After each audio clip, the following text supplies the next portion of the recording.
30 бөлүм. Баш ийбеген уулдарга кайгы дейт Теңир. Алар менсиз кеңеш өткөрүшөт. Менин рухума жакпаган келишимдерди түзүшөт. Алар күнөөнүн үстүнө күнөө кошуп жатышат.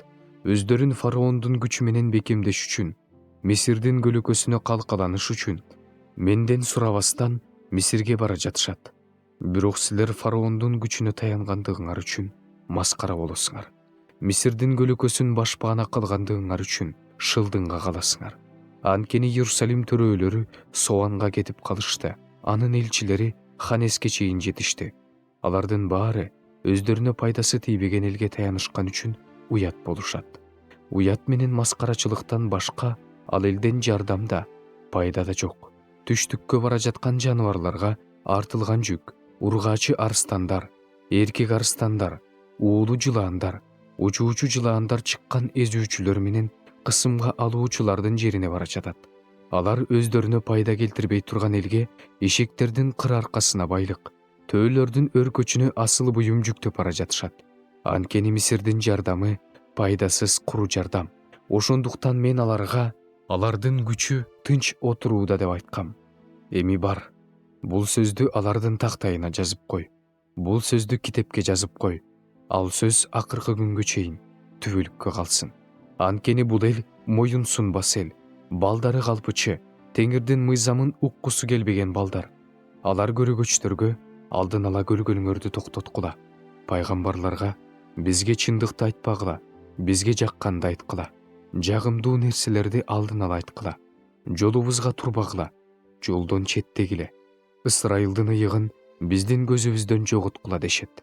Ошондуктан Ысрайылдын ыйыгы мындай дейт: силер бул сөздү четке кагып, алдамчылыкка ишенип, жалганга таянганыңар үчүн, бул мыйзамсыздык силер үчүн Кудоо коркунучу алдында турган, бийик дубалдагы аңырайып ачылып турган жаракадай болот. Ал дубалдын кыйрашы күтүлбөгөн жерден, көз ирмемде болот. Чопой идишти бырын чырынын чыгарып талкалагандай, Теңир аны аеосуз талкалайт. Анын сыныктарынан очоктон чогалганга же кудуктан суу сузуп алганга сынык табылбай калат. Анткени Ысрайылдын ыйыгы, Кудай Теңир мындай дейт: өз ордуңарда калсаңар жана тынчсызданбасаңар куткарылмаксыңар. Силердин күчүңөр тынчтыкта жана таянууда, бирок силер каалаган жоксуңар. Жок, биз атка минип качып кетебиз дедиңер. Ошон үчүн качасыңар. Биз күлүк аттарга минип чаап кетебиз дедиңер. Ошон үчүн силердин артыңардан куугандар да күлүк болушат. Бир адам коркутса, миңиңер качасыңар. 5 адам коркутса, качканыңардан калганы бийик тоонун башындагы каскактай, дөбөдөгү туудай болот. Ошон үчүн Теңир силерге ырайым кылуусун создуктуруп жатат. Силерге боорукердик көрсөтүүсүн токтотуп жатат. Анткени Теңир акыйкат Кудай. Аны күткөндөрдүн баары бактылуу. Эл Сион тоосунда, Иерусалимде жашайт. Сен көп ыйлабайсың. Ал сенин ыйыңдын үнүн угуп, сага ырайым кылат. Ал сага үнүңдү угаары менен жооп берет.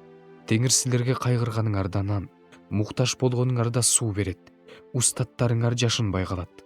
Устаттарыңды көрүп турасың. Эгерде оңго же солго бурулуп кетсеңер, кулагың артыңдан: жол мына, ушул жол менен жүргүлө деген сөздү угат. Ошондо күмүш менен капталган жасылма кудайларыңды жана алтын менен капталган буркандарыңды жийиркеничтүү деп эсептейсиң. Сен аларды таза эмес нерсе катары ыргытасың. Аларга жогол бул жерден деп айтасың. Ошондо ал сенин талаага сепкен үрөөнүңө жамгыр берет. Наның, желиңдин түшүмү мол жана ширелүү болот. Ошол күнү малың кенен жайыттарга жайылат. Жер айдаган өгүздөрүң да, эшектериң да күрөк менен, сапыргыч менен тазаланган туздуу тоют жейт.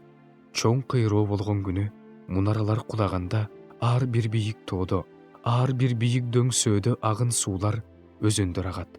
Теңир өз элинин жараатын танган күнү, дартын айыктырган күнү ай жарыгы күн жарыгындай болот. Ал эми күн жарыгы жетесе жарык болот, 7 күндүн жарыгындай болот. Мына, Кудайдын ысымы алыстан келе жатат. Анын каары жалындап жатат. Анын жалыны күчтүү, анын оозу жаалга толгон. Анын тили баардыгын жалмап салуучу оттой. Анын деми ташыган суудай. Ал моюнга чейин көтөрүлүп, элдерди алсырата сапырган ташкын суудай.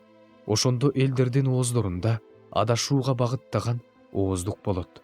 Ал эми силер ыйык майрамдын түнүндөгүдөй ырдайсыңар.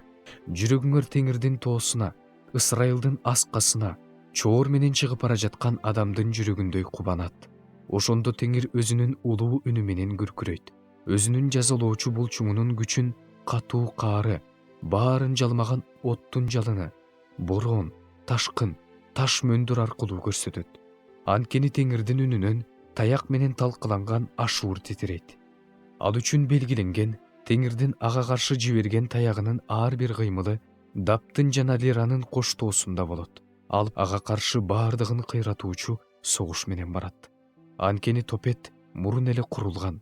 Ал падыша үчүн да терең, кенен даярдалган. Очогунда оту да, отуну да мол. Теңирдин деми аны күкүрттүн агымындай күйгүзүп кетет.